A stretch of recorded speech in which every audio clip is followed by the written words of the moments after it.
Hello students, कल हमने Meta waves start की थी, है ना। और मेटा वेव्स से पहले हमने डिस्कस किया था about the dual nature of wave. तो हमने ये देखा था कि जो वेव है उसके साथ उसकी कण प्रकृति भी जुड़ी हुई होती है। तो हमने क्या कहा था कि वेव की ड्यूअल नेचर यानी कि द्वैत प्रकृति होती है, ठीक है। उसके बाद बोर्ड ने अपना स्टेटमेंट दिया था और हमने डी ब्रॉगली हाइपोथेसिस के बारे में बात की थी कि जिस तरीके से एक तरंग से एक पार्टिकल एसोसिएट होता है उसी तरीके से एक पार्टिकल से एक वेव भी एसोसिएट होनी चाहिए अकॉर्डिंग टू डी ब्रॉगली। और इसका जो एक्सपेरिमेंटल वेरिफिकेशन दिया था वो साइंटिस्ट डेविसन जर्मन ने दिया था। एक एक करके सारी चीज़ों को पढ़ेंगे। तो आज हम स्टार्ट कर लेते हैं, ठीक है। थ्योरी वाइज हम इसको शुरू कर लेते हैं सारा, ठीक है। चलें, देखिए सबसे पहले तो आप जब इस चैप्टर को शुरू करो, मतलब ये टॉपिक शुरू करो, तो सबसे पहले थोड़ा सा वेव के ड्यूअल नेचर के बारे में बता देना। मतलब ऐसे बता देना कि जो प्रकाश होता है उस टाइम तरंग प्रकृति के बारे में ज्ञात था, है ना। लेकिन प्रकाश की इस तरंग प्रकृति से परावर्तन, अपवर्तन, व्यतिकरण, विवर्तन यानी कि रिफ्लेक्शन, रिफ्रैक्शन, है ना, और ये इंटरफेरेंस, डिफ्रैक्शन, इनकी व्याख्या तो हो गई। लेकिन प्रकाश विद्युत प्रभाव, कॉम्पटन प्रभाव, ठीक है, और ये आपका रमन प्रभाव, जीमान प्रभाव, इनकी व्याख्या तरंग प्रकृति से नहीं हो पाई, ठीक है। इसलिए फिर कण प्रकृति को बताने के लिए कॉम्पटन ने अपना सिद्धांत दिया था, ठीक है। और फिर ये कंक्लूजन निकला कि कुछ ऐसे प्रयोग हैं जिनकी व्याख्या केवल तरंग प्रकृति से ही संभव है और कुछ प्रयोगों की व्याख्या केवल कण प्रकृति से ही संभव है। इसलिए प्रकाश की दोनों तरह की प्रकृति होती है, तरंग प्रकृति, कण प्रकृति, इसलिए ड्यूअल नेचर होती है, ठीक है।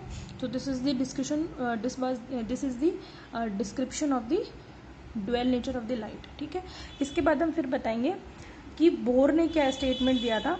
बोर का ये जो स्टेटमेंट है ये कहलाता है एस पर दी सिद्धांत, जिसको हम कहते हैं कॉम्प्लीमेंटरिटी प्रिंसिपल, ठीक है। उसको मैं बता देती हूँ।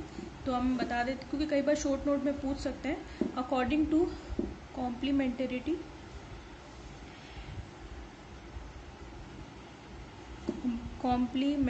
प्रिंसिपल, या हिंदी में हम इसे बोले तो अस्पर्धी सिद्धांत, ठीक है। तो प्रिंसिपल ऑफ बोर, ठीक है। तो बोर के अस्पर्धी सिद्धांत के अनुसार बोर ने क्या कहा था, स्टेटमेंट क्या था उसका वो देखें आप। स्टेटमेंट था कि हिंदी में बता देती हूँ पहले, विकिरण की संपूर्ण विवेचना के लिए तरंग प्रकृति एवं कण प्रकृति दोनों आवश्यक है और किसी भी प्रयोग में दोनों प्रकृतियों को एक साथ प्रदर्शित नहीं किया जा सकता। मतलब उसने दोनों ही बात कह दी, ठीक है। तो उसने क्या कहा, to describe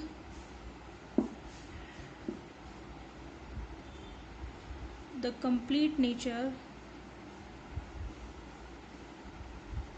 of wave,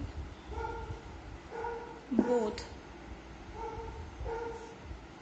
of radiation लिखना आप इसको, है ना, nature of radiation, both wave and particle, nature is required.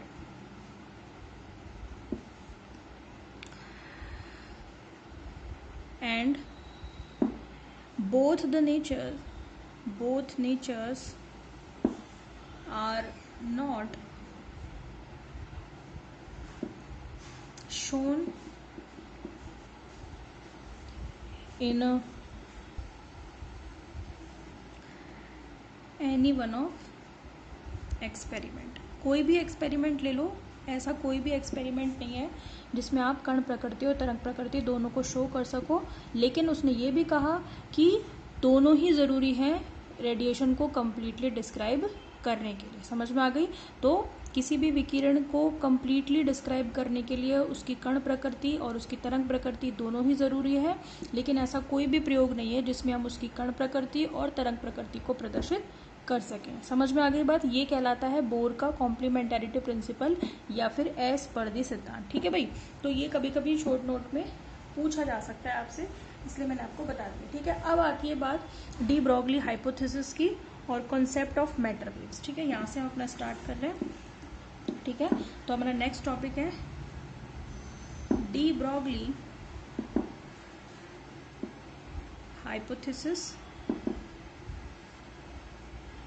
Hypothesis आई नहीं आएगा ये, ठीक है, and concept of matter waves, ठीक है, यानी कि डी ब्रॉगली की अवधारणा तथा द्रव्य तरंगों, डी ब्रॉगली परिकल्पना, हाइपोथेसिस को बोलते हैं अपन परिकल्पना, तो डी ब्रॉगली की परिकल्पना और द्रव्य तरंगों की अवधारणा, समझ में आ गया, ये आपका टॉपिक हो गया, ठीक है। सबसे पहले हम देखेंगे डी ब्रॉगली हाइपोथेसिस, इसमें क्या कहा था, ठीक है, इसमें देखें, on the basis of dual nature of light, scientist de Broglie gave a hypothesis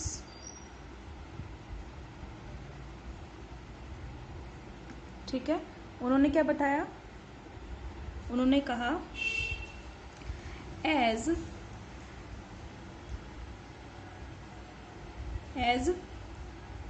characteristic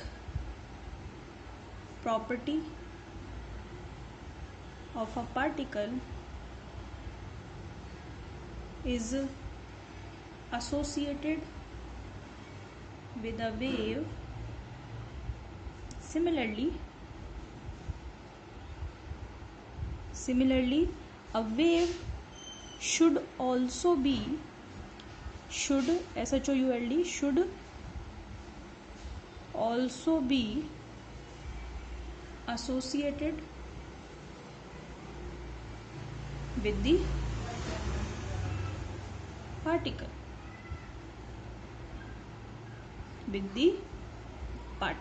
समझ में आ गई। तो उन्होंने ये कहा कि as characteristic property of a particle, यानी कि जिस तरीके से कण के लाक्षणिक गुण एक तरंग से संबंधित होते हैं, उसी तरीके से एक वेव के लाक्षणिक गुण भी एक कण से संबंधित होने चाहिए, है ना। सिमिलरली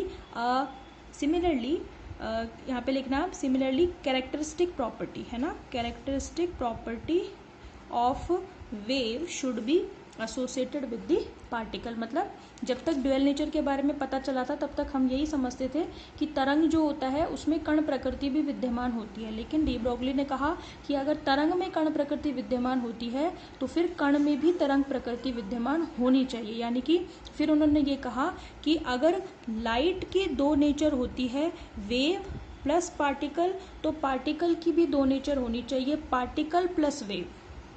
समझ में आ गई। तो according to de Broglie wave के साथ साथ पार्टिकल भी ड्यूअल नेचर का होता है, ठीक है। Therefore particle is also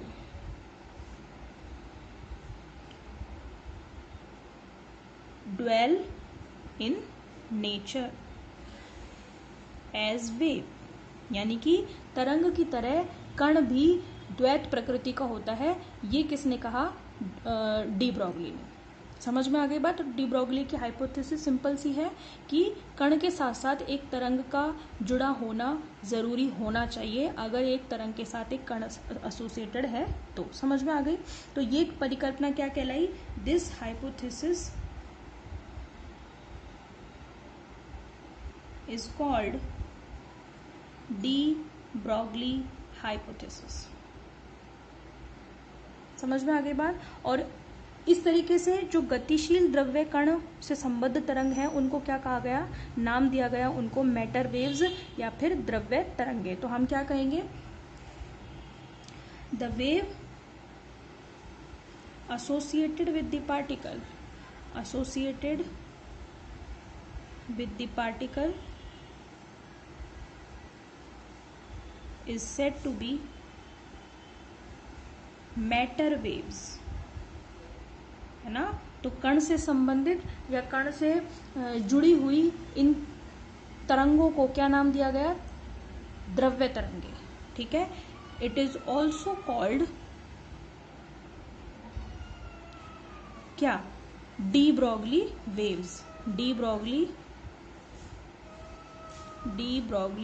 waves, यानी कि ये जो मैटर वेव्स हैं उनको हम डी ब्रोगली वेव्स भी कहते हैं साइंटिस्ट के नाम पर। तो उन्होंने क्या कहा था कि कण से भी एक तरंग संबंधित होनी चाहिए, और वो संबंधित तरंग है उसका नाम क्या दिया गया है, मैटर वेव्स या द्रव्य तरंगे, और उन द्रव्य तरंगों को ही हम क्या कहते हैं, डी ब्रोगली वेव्स या डी ब्रोगली तरंगे नाम देते हैं। समझ में आ गई। तो इस पर्टिकुलर डी ब्रोगली हाइपोथेसिस का जो एक्सपेरिमेंटल वेरिफिकेशन दिया था वो जो डेविस एंड जर्मर ने दिया था, जिसको हम आगे जाकर के पढ़ेंगे कि ये एक्सपेरिमेंट होता क्या है। समझ में आ गई बात आपको।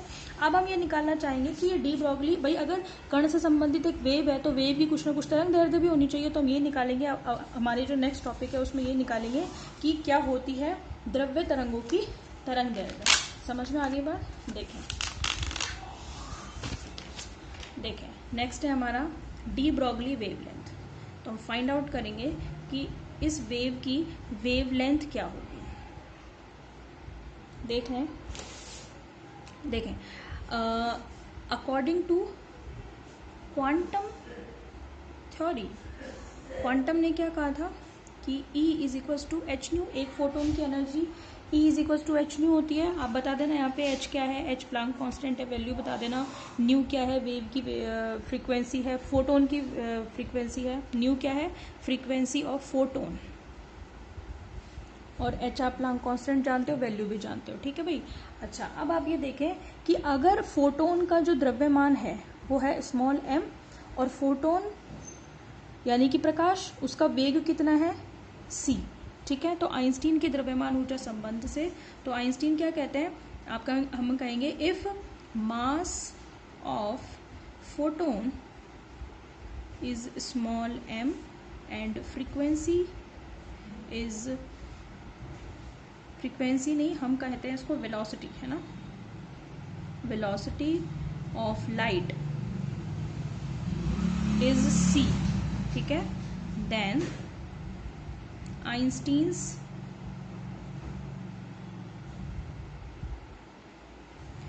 मास एनर्जी रिलेशन क्या कहता है, आइंस्टीन का mass energy relation E is equal to MC square. ये मेरी इक्वेशन नंबर 1 है और ये मेरी इक्वेशन नंबर 2 है। 1 और 2 को इक्वल कर दें अपन, क्योंकि दोनों ही एनर्जी को बता रही है। ठीक है। नाउ बाय इक्वेशन 1 एंड 2 आप क्या कहोगे, H nu is equal to क्या कहोगे, MC स्क्वायर कहेंगे। ठीक है। अच्छा, अब मैं ये कर दूं कि ये जो MC है आपका, इसमें से मैं C को अलग कर रही हूँ और H न्यू। ठीक है। तो MC इज इक्वल टू कितना हो गया, H न्यू अपॉन C हो गया। ठीक है। अब ये जो न्यू है इसको मैं C अपॉन लैम्डा लिख सकती हूँ, क्योंकि न्यू इज इक्वल टू क्या होता है, C अपॉन लैम्डा होता है। इसको आप थर्ड कह दो, इसको मैं रख रही हूँ थर्ड में। देयरफॉर मेरा MC इज इक्वल टू कितना हो गया, H अपॉन C तो पहले से ही है, न्यू को मैंने क्या लिख दिया, C अपॉन लैम्डा, ये कैंसिल हो गया। ये मास इंटू वेलोसिटी क्या होता है, मोमेंटम होता है। तो मैं इसको कह सकती हूँ P is equal to H upon lambda, और यहाँ पे हम कह सकते हैं lambda is equal to H upon P। ये lambda is equal to H upon P ही क्या कहलाती है, de Broglie wavelength. De Broglie wavelength आप यहाँ पे बता देना, since P is equal to M into C, हम जानते हैं मास इंटू वेलोसिटी क्या होता है, मोमेंटम होता है। समझ में आ गई। ये लैम्डा क्या कहलाती है, डी ब्रोगली वेवलेंथ। अब आप ये देखो, ये जो इक्वेशन है ये बहुत ही ज़्यादा इंपॉर्टेंट है। Lambda is equal to H upon P numericals में काम आती है, और इसका फिजिकल सिग्निफिकेंस देखो कि इसका मतलब क्या है। लैम्डा किसको बताता है भाई, लैम्डा किस में होता है, वेव में होता है। पार्टिकल का तो लैम्डा होता नहीं है, और P किसका होता है, किसी पार्टिकल का होता है। तो ये देखो रिलेशन है बिटवीन वेव एंड पार्टिकल। समझ में आ गई। तो डी ब्रोगली ने अपना जो एक्सप्रेशन निकाला, अपना वेवलेंथ का जो एक्सप्रेशन निकाला, उसमें there is a relation between wave and the particle, because we know that wavelength is the property of any wave and P momentum is the property of any particle. So this is the relation between the particle and wave, and this also proves what, क्या prove करता है ये prove करता है कि every wave is also associated with the particle. समझ में आ गई बात आपको। क्योंकि जो तरंग दैर्ध्य है वो किसका गुण है, तरंगों का, और मोमेंटम किसका गुण है, कणों का। तो इसका मतलब कण प्रकृति का तरंग प्रकृति के साथ संबंध बताता है कौन, डी ब्रोगली वेवलेंथ का ये एक्सप्रेशन। समझ में आ गई बात। तो नीचे आप इस चीज़ को बताएंगे कि ये डी ब्रोगली वेवलेंथ के लिए समीकरण कहलाती है। यहाँ पे लैम्डा कण की तरंग प्रकृति को सिद्ध करता है, जबकि P कण की तरंग कण प्रकृति को सिद्ध करता है। समझ में आ गई बात। तो this is the relation between wave property and particle property. समझ में आगे बात। तो ये आपका lambda is equal to H upon P complete हो गया।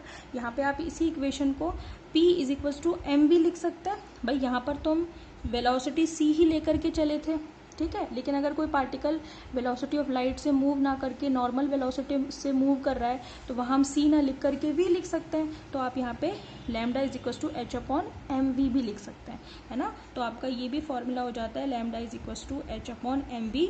कब नीचे लिख देना, if a particle is moving with v velocity, particle is moving with small v velocity. समझ में आगे बात। तो ये आपका डी ब्रॉगली हाइपोथेसिस, बोर का कॉम्प्लीमेंटैरिटी प्रिंसिपल और डी ब्रॉगली वेवलेंथ, ये 3 काम आज हो गए हैं।